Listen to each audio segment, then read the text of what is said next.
Hi అండి, అందరూ ఎలా ఉన్నారు? వీడియోస్ పెట్టి చాలా రోజులైతే అయిపోతుంది కదండి. చూడండి ఒకసారి, ఇంత పెద్ద చిక్కుడుకాయలు ఎప్పుడైనా చూసారా? నేను ఇదే ఫస్ట్ టైం చూడడం అండి. మా అత్తయ్య గారు అయితే తీసుకొచ్చి ఇచ్చారు. నాకు చాలా ఆశ్చర్యం వేసింది, ఇదేంటి చిక్కుడుకాయ ఇంత పెద్దగా ఉందని.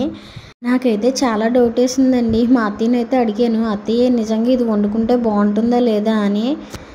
మా అత్తయ్య గారు కూడా సంతలో చూసి ఆశ్చర్యపోయారంట. చిక్కుడుకాయలా కాదని దగ్గరికి వెళ్ళి చూసారంట. వాళ్ళు అన్నారంట, కూర చాలా బాగుంటుంది, వండుకోండి అన్నారు.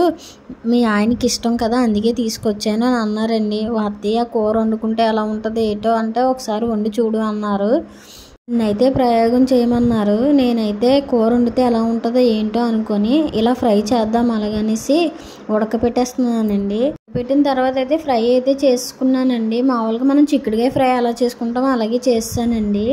మా వారైతే తిన్నారండి, బాగానే వచ్చింది. ఫ్రై అయితే టేస్ట్గానే ఉందండి. ఎవరైనా సరే చూసుంటే వండుకోండి, భయపడకండి, చాలా బాగానే ఉంది. చిక్కుడుకాయ కూరలాగే ఉందండి సేమ్. కానీ చిక్కుడుకాయని ఒలిచేటప్పుడు తీసి వలండి, ఎందుకంటే లోపల అయితే పురుగులు అయితే చాలా ఉన్నాయండి. పిక్క అయితే ఉండదండి, చిక్కుడుకాయ ఓన్లీ తొక్కే ఉంటుంది. కానీ ఫ్రైకి అయితే చాలా బాగుందండి. మరి కూర అయితే ఎలా ఉంటుందో ఏంటో నాకు తెలియదు. మీకు ఈ విషయం గురించి తెలుసా అండి? పట్టపగలు వేషాల గురించి.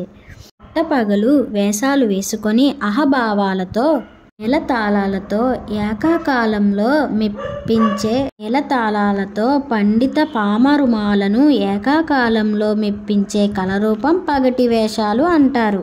వారు ధరించిన వేషం ద్వారా సంఘంలో ఉన్న దురాచారాలను బలహీనతను చూపడం వీరి వృత్తిలోని ప్రత్యేకత. పురాణ కాలం నుండి పగటి వేషాలు ఉన్నట్లు తెలుస్తుంది. పగటి వేషాలను పూర్వం బహురూపాలు అని పిలిచేవారు. కృష్ణా జిల్లాలోని గడ్డిపాడు పగటి వేషధారులకు కేంద్రం. పగటి వేషాలు వేయడం సులభం కాదు. రంగస్థలం పరికరాలు ఏమీ లేకుండా, కృత్రిమ అలంకారాలు లేకుండా ప్రజలను ఆనందపరచడమే ఈ కళారూపం. టాపిక్ గురించి చెప్పాలనిపించిందండి, అందుకే చెప్పాను. చూడండి, ఇక్కడ మా చార్లీ ఒక్కొక్కసారి కుర్చీలో, ఒక్కొక్కసారి నేలలో ఇలా పడుకుంటూ ఉంటుందండి. నచ్చినట్టు పడుకుంటుంది. ఫ్రై ఏదైనా చేసుకున్నామంటే కంపల్సరీ రసం ఉండాలి కదండి. వీడియో కానీ నచ్చినట్లయితే లైక్ చేయండి.